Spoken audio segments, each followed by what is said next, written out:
विद्यार्थियों YouTube channel socio classes विच तुहाडा स्वागत है।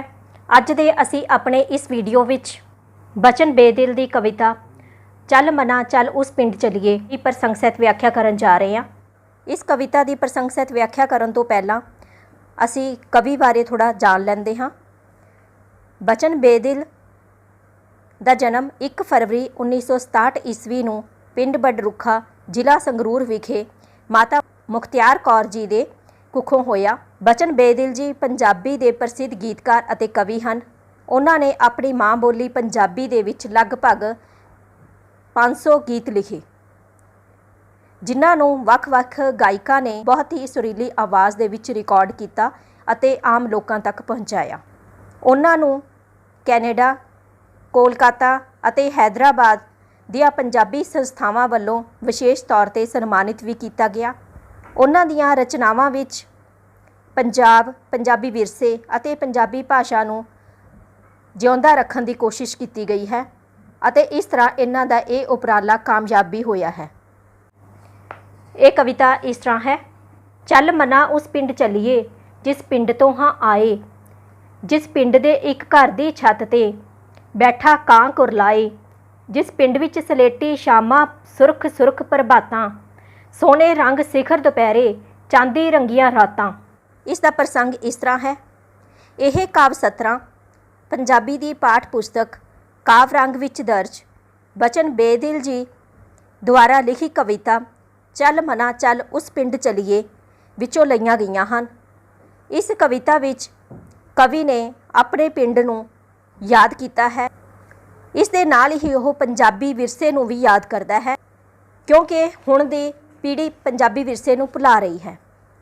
वो इस कविता दे राही नवीं पीढ़ी नूं भी पंजाबी सभ्याचार तो जाणू करवाउंदा है। इस दी व्याख्या इस तरह है। इस दे विच कवि कहंदा है कि हे मना चल आपां उस पिंड नूं चलीए जिस पिंड तो मैं आया सी। कां करलाउण तो भाव कां दा उच्ची बोलना है।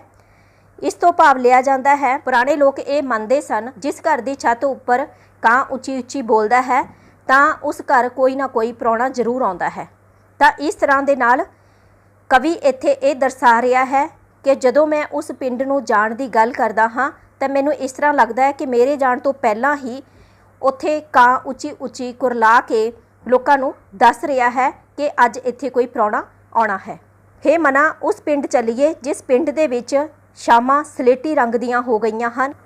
उस पिंड दे विच शाम दा वेला बड़ा ही सहजमई ते सलेटी रंग वर्गा शांति भरिया है अते सवेर दा वेला लाल सुरख वाला है, मन दे विच उत्साह वधाउण वाला है। उस पिंड दे विच दोपहर दा वेला सोने दे रंग वर्गा सुनहरी चमकदार अते रात दा वेला चांदी दे रंग वर्गा प्रतीत हुंदा है।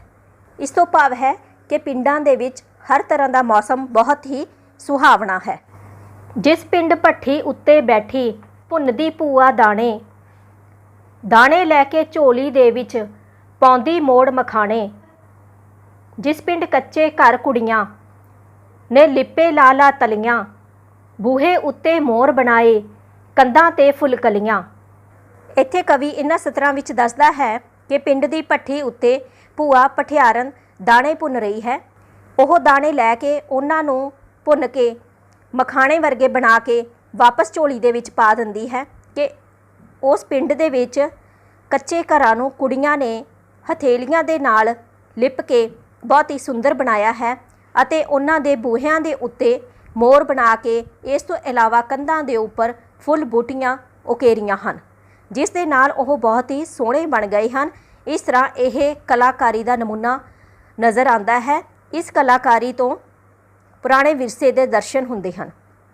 जिस पिंड दे विच खूहां दा भी शरबत वर्गा पानी, शाम सवेरे फसलां नूं भी सुणदी है गुरबाणी, जिस पिंड जद भी आथण होवे राग इलाही छिड़दे, कणकां दे विच खसखस दे फुल चोरी चोरी खिड़दे। जिस पिंड दे विच खूहां दा पानी भी शरबत वर्गा मिठा है अते सवेरे शाम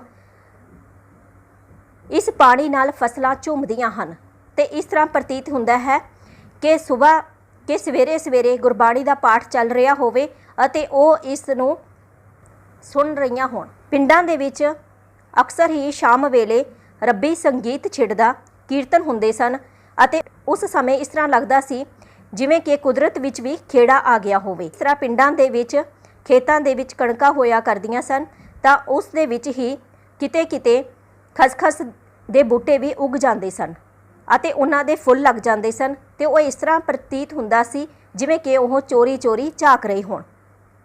ਜਿਸ ਪਿੰਡ ਕੱਚੇ ਕੋਠਿਆਂ ਉੱਤੇ ਮਿਰਚਾਂ ਜਾਣ ਸੁਕਾਈਆਂ, ਸਭ ਛੱਤਾਂ ਨੇ ਜਿੱਦ ਕੇ ਜਾਣੀ, ਚੁੰਨੀਆਂ ਲਾਲ ਰੰਗਾਈਆਂ।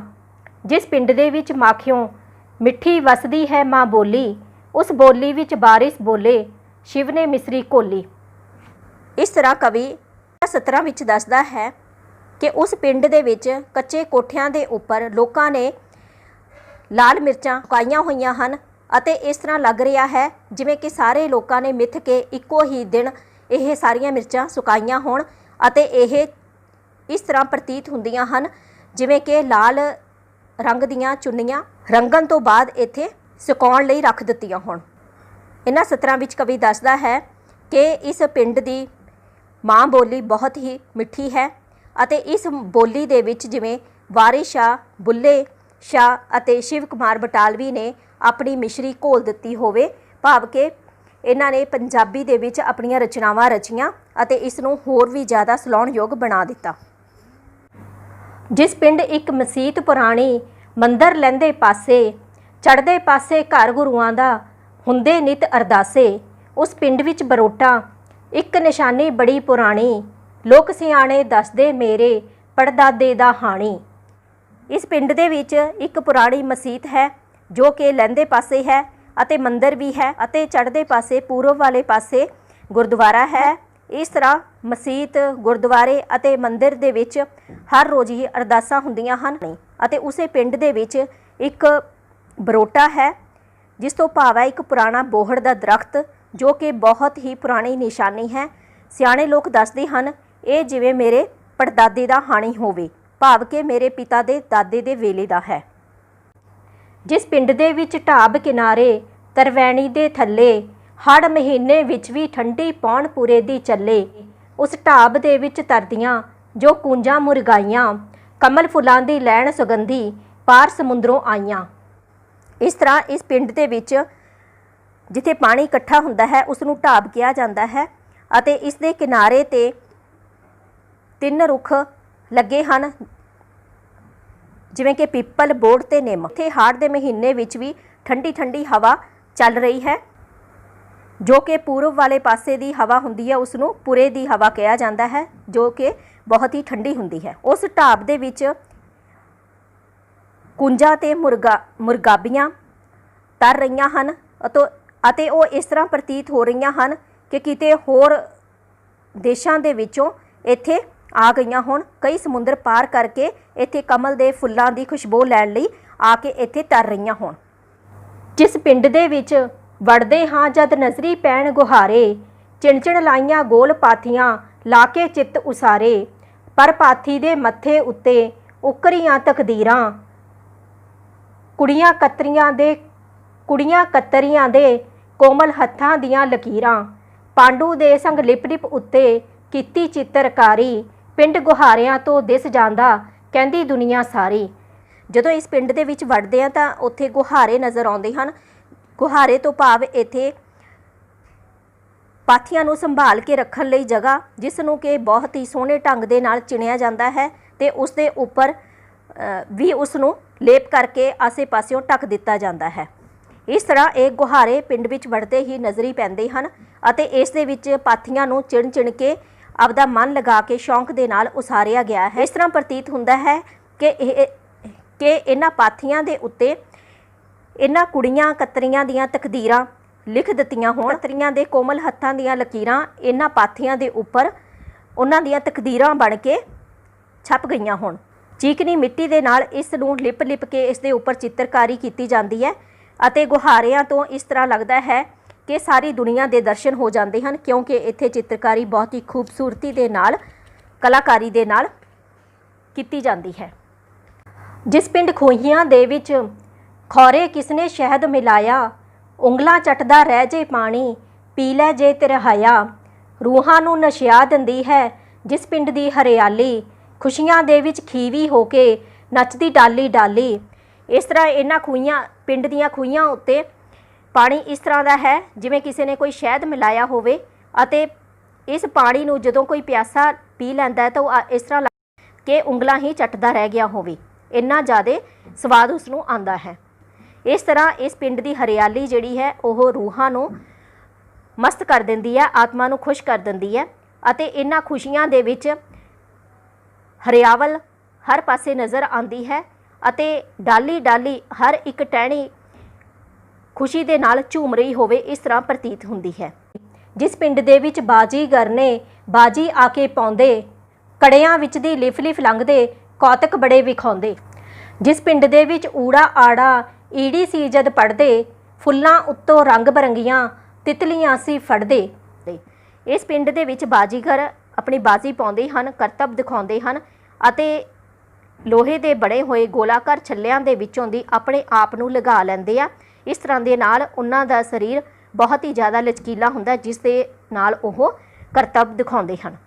ਕਵੀ ਇੱਥੇ ਕਹਿੰਦਾ ਹੈ ਕਿ ਜਦੋਂ ਅਸੀਂ ਪਿੰਡ ਦੇ ਵਿੱਚ ਪੜ੍ਹਦੇ ਹੁੰਦੇ ਸੀ ਤਾਂ ਉੱਥੇ ਊੜਾ ਆੜਾ ਈੜੀ ਪੰਜਾਬੀ ਭਾਸ਼ਾ ਪੜ੍ਹਾਈ ਜਾਂਦੀ ਸੀ, ਅਤੇ ਇਸ ਦੇ ਨਾਲ ਹੀ ਉਹ ਸਕੂਲਾਂ ਦੇ ਵਿੱਚ ਖੇਡਦੇ ਸਮੇਂ ਰੰਗ ਬਰੰਗੀਆਂ ਤਿਤਲੀਆਂ ਨੂੰ ਵੀ ਫੜਿਆ ਕਰਦੇ ਸਨ, ਜੋ ਕਿ ਫੁੱਲਾਂ ਦੇ ਉੱਪਰ ਬੈਠਦੀਆਂ ਸਨ। ਮੁੱਠੀਆਂ ਉੱਤੇ ਪਿੱਪਲ ਪੱਤੀਆਂ ਰੱਖ ਪਟਾਕੇ ਪਾਉਣੇ, ਰੇਤੇ ਦੇ ਘਰ ਪੈਰਾਂ ਉੱਤੇ ਰੀਝਾਂ ਨਾਲ ਬਣਾਉਣੇ। ਜਿਸ ਪਿੰਡ ਬੇਬੇ ਸਾਗ ਬਣਾਉਂਦੀ, ਨਾਲ ਮੱਕੀ ਦੀ ਰੋਟੀ, ਚਿਬੜਾਂ ਵਾਲੀ ਚਟਨੀ ਮਿਲਦੀ, ਕੁੰਡੇ ਦੇ ਵਿੱਚ ਘੋਟੀ, ਦੁੱਧ ਮਲਾਈਆਂ ਦੇਸੀ ਘਿਓ ਦੀ ਕੁੱਟ-ਕੁੱਟ ਖਾਦੀ ਚੂਰੀ, ਪੈਰਾਂ ਦੇ ਵਿੱਚ ਚੀਕੂ ਚੀਕੂ, ਜੁੱਤੀਆਂ ਕਰਨ ਕਸੂਰੀ। ਇਸ ਤੋਂ ਇਲਾਵਾ ਕਵੀ ਇੱਥੇ ਇਹ ਵੀ ਯਾਦ ਕਰਦਾ ਹੈ ਕਿ ਉਸ ਸਮੇਂ ਉਹ ਪਿੱਪਲ ਦੀਆਂ ਪੱਤੀਆਂ ਨੂੰ ਆਪਣੇ ਹੱਥ ਦੀ ਮੁੱਠੀ ਉੱਤੇ ਰੱਖ ਕੇ ਪਟਾਕੇ ਵਜਾਉਂਦੇ ਸਨ, ਅਤੇ ਇਸ ਦੇ ਨਾਲ ਉਹ ਖੁਸ਼ ਹੋ ਜਾਂਦੇ ਸਨ। ਅਤੇ ਕਈ ਵਾਰ ਉਹ ਰੇਤੇ ਦੇ ਘਰ ਬਣਾਉਂਦੇ ਸਨ ਕਿ ਆਪਣੇ ਪੈਰਾਂ ਉੱਤੇ ਰੇਤਾ ਰੱਖ ਕੇ ਉਸ ਨੂੰ ਜਮਾ ਕੇ ਵਿੱਚੋਂ ਪੈਰ ਕੱਢ ਦਿੰਦੇ ਸਨ। ਇਸ ਦੇ ਨਾਲ ਉਹ ਬਹੁਤ ਹੀ ਜ਼ਿਆਦਾ ਖੁਸ਼ੀ ਮਾਣਦੇ ਸਨ। ਇਹੀ ਉਹਨਾਂ ਦੀਆਂ ਮਨ ਪਰਚਾਵੇ ਦੀਆਂ ਖੇਡਾਂ ਸਨ। ਉਸ ਪਿੰਡ ਦੇ ਵਿੱਚ ਉਹਨਾਂ ਦੀ ਮਾਂ ਸਾਗ ਬਣਾਉਂਦੀ ਅਤੇ ਨਾਲ ਹੀ ਉਹਨਾਂ ਨੂੰ ਮੱਕੀ ਦੀ ਰੋਟੀ ਦਿੰਦੀ, ਅਤੇ ਇਸ ਦੇ ਨਾਲ ਹੀ ਚਿਬੜਾਂ ਵਾਲੀ ਚਟਨੀ ਵੀ ਕੁੰਡੇ ਦੇ ਵਿੱਚ ਘੋਟ ਕੇ ਬਣਾਈ ਜਾਂਦੀ। ਇਸ ਤਰ੍ਹਾਂ ਦੇ ਨਾਲ ਸਵਾਦੀ ਖਾਣੇ ਦੀ ਗੱਲ ਇੱਥੇ ਕੀਤੀ ਗਈ ਹੈ। ਇਸ ਤੋਂ ਇਲਾਵਾ ਦੇਸੀ ਘਿਓ ਦੇ ਵਿੱਚ ਦੁੱਧ ਮਲਾਈਆਂ ਵਾਲੀ ਚੂਰੀ ਉਹਨਾਂ ਨੇ ਕੁੱਟ-ਕੁੱਟ ਕੇ ਵੀ ਖਾਧੀ ਸੀ, ਅਤੇ ਪੈਰਾਂ ਦੇ ਵਿੱਚ ਕਸੂਰੀ ਜੁੱਤੀ ਪਾਈ ਵੀ ਚੀਕੂ ਚੀਕੂ ਕਰਦੀ ਪ੍ਰਤੀਤ ਹੁੰਦੀ। ਪਿੰਡ ਦੇ ਇੱਕ ਦਰਵਾਜ਼ੇ ਬੈਠਾ ਫੁੱਲ ਕੱਢਦਾ ਫੁਲਕਾਰੀ, ਰੰਗ ਬਰੰਗੀਆਂ ਚੁੰਨੀਆਂ ਰੰਗਦਾ ਥੱਕਦਾ ਨਹੀਂ ਲਲਾਰੀ। ਜਿਸ ਪਿੰਡ ਵਿੱਚ ਵਿਸਾਖ ਮਹੀਨੇ ਜਦੋਂ ਵਿਸਾਖੀ ਆਵੇ, ਖੁਸ਼ੀਆਂ ਦੇ ਵਿੱਚ ਅੰਬਰ ਨੱਚੇ, ਧਰਤੀ ਗਿੱਧਾ ਪਾਵੇ। ਜਿਸ ਪਿੰਡ ਦੇ ਵਿੱਚ ਹਾੜ ਮਹੀਨੇ ਪੱਕਣ ਸੰਧੂਰੀ ਅੰਬੀਆਂ, ਅੰਬੀਆਂ ਉੱਤੇ ਕੋਇਲ ਕੂਕੇ, ਹੇਕਾਂ ਲੰਬੀਆਂ ਲੰਬੀਆਂ, ਘੁੰਮਿਆ ਸਾਰੀ ਦੁਨੀਆ ਬੇਦਿਲ, ਵੇਖੇ ਸ਼ਹਿਰ ਹਜ਼ਾਰਾਂ, ਪਰ ਮੈਂ ਆਪਣੇ ਸੋਹਣੇ ਪਿੰਡ ਤੋਂ ਲੱਖਾਂ ਪੈਰੀ ਸਵਾਰਾਂ। ਇਹਨਾਂ ਸਤਰਾਂ ਵਿੱਚ ਕਵੀ ਪਿੰਡ ਦੇ ਕਿੱਤਿਆਂ ਦੇ ਬਾਰੇ ਜਾਣਕਾਰੀ ਦਿੰਦਾ ਹੈ ਕਿ ਪਿੰਡ ਦੇ ਇੱਕ ਘਰ ਦੇ ਦਰਵਾਜ਼ੇ ਵਿੱਚ ਬੈਠ ਕੇ ਇੱਕ ਕਾਰੀਗਰ ਫੁਲਕਾਰੀ ਕੱਢਦਾ ਹੈ, ਅਤੇ ਦੂਸਰੇ ਪਾਸੇ ਦੇਖਦੇ ਹਾਂ ਤਾਂ ਲਲਾਰੀ ਰੰਗ ਬਰੰਗੀਆਂ ਚੁੰਨੀਆਂ ਨੂੰ ਰੰਗ ਰਿਹਾ ਹੈ। ਉਸ ਪਿੰਡ ਦੇ ਵਿੱਚ ਵਿਸਾਖ ਮਹੀਨੇ ਦੇ ਵਿੱਚ ਵਿਸਾਖੀ ਆਉਂਦੀ ਹੈ ਤਾਂ ਲੋਕ ਨੱਚਦੇ ਤੇ ਗਿੱਧਾ ਪਾਉਂਦੇ ਹਨ। ਇਸ ਤਰ੍ਹਾਂ ਪ੍ਰਤੀਤ ਹੁੰਦਾ ਹੈ ਜਿਵੇਂ ਅੰਬਰ ਵੀ ਨੱਚ ਰਿਹਾ ਹੋਵੇ। ਇਸ ਤਰ੍ਹਾਂ ਲੋਕ ਖੁਸ਼ੀਆਂ ਮਨਾਉਂਦੇ ਹਨ। ਉਸ ਪਿੰਡ ਦੇ ਵਿੱਚ ਹਾੜ ਮਹੀਨੇ ਦੇ ਵਿੱਚ ਜਦੋਂ ਅੰਬ ਪੱਕਦੇ ਹਨ ਤਾਂ ਉਹ ਸੰਧੂਰੀ ਰੰਗ ਦੇ ਹੋ ਜਾਂਦੇ ਹਨ, ਅਤੇ ਉਹਨਾਂ ਅੰਬੀਆਂ ਦੇ ਦਰਖਤਾਂ ਉੱਪਰ ਕੋਇਲ ਆ ਕੇ ਉੱਚੀਆਂ ਉੱਚੀਆਂ ਹੇਕਾਂ ਲਾਉਂਦੀ ਹੈ ਅਤੇ ਪਿਆਰੀ ਪਿਆਰੀ ਆਵਾਜ਼ ਕੱਢਦੀ ਹੈ। ਇੱਥੇ ਕਵੀ ਕਹਿੰਦਾ ਹੈ ਕਿ ਮੈਂ ਸਾਰੀ ਦੁਨੀਆ ਘੁੰਮ ਲਿਆ, ਹਜ਼ਾਰਾਂ ਸ਼ਹਿਰ ਮੈਂ ਦੇਖ ਲਏ, ਪਰ ਇਸ ਸੋਹਣੇ ਪਿੰਡ ਤੋਂ ਮੈਂ ਲੱਖਾਂ ਹੀ ਪੈਰੇ ਸਵਾਰ ਸਕਦਾ। ਮੀਨਸ ਇਸ ਦਾ ਭਾਵ ਹੈ ਕਿ ਇਹ ਸਾਰੇ ਸ਼ਹਿਰਾਂ ਨਾਲੋਂ ਜ਼ਿਆਦਾ ਸੁੰਦਰ ਅਤੇ ਉਸ ਨੂੰ ਵਧੀਆ ਲੱਗਦਾ ਹੈ, ਅਤੇ ਇਸ ਦੀ ਉਸ ਨੂੰ ਬਹੁਤ ਯਾਦ ਆਉਂਦੀ ਹੈ। ਇਸ ਤਰ੍ਹਾਂ ਕਵੀ ਨੇ ਇਸ ਕਵਿਤਾ ਵਿੱਚ ਆਪਣੇ ਪਿੰਡ ਦੀ ਯਾਦ ਦਾ ਜ਼ਿਕਰ ਕੀਤਾ ਹੈ, ਅਤੇ ਸ਼ਹਿਰੀਕਰਨ ਦੇ ਅਜੋਕੇ ਮਾਹੌਲ ਦੇ ਵਿੱਚ ਅਸੀਂ ਆਪਣੇ ਪੇਂਡੂ ਸੱਭਿਆਚਾਰ ਨੂੰ ਭੁੱਲਦੇ ਜਾ ਰਹੇ ਹਾਂ। ਤੇ ਇਸ ਦੇ ਵਿੱਚ ਕਵੀ ਨੇ ਇਹ ਸਾਨੂੰ ਪ੍ਰੇਰਨਾ ਦਿੱਤੀ ਹੈ ਕਿ ਉਸ ਨੂੰ ਭੁੱਲਣਾ ਨਹੀਂ ਚਾਹੀਦਾ, ਸਗੋਂ ਸਾਡਾ ਸੱਭਿਆਚਾਰ, ਪੰਜਾਬੀਅਤ, ਇਸ ਨੂੰ ਯਾਦ ਰੱਖਣਾ ਚਾਹੀਦਾ ਹੈ, ਅਤੇ ਅਗਲੀ ਪੀੜ੍ਹੀ ਤੱਕ ਇਹ ਯਾਦਾਂ ਪਹੁੰਚਾਉਣੀਆਂ ਚਾਹੀਦੀਆਂ ਹਨ। ਵਿਦਿਆਰਥੀਓ, ਅਸੀਂ ਆਪਣੇ ਅਗਲੇ ਵੀਡੀਓ ਵਿੱਚ ਫਿਰ ਮਿਲਾਂਗੇ। ਤਦ ਤੱਕ ਧੰਨਵਾਦ, ਸ਼ੁਕਰੀਆ।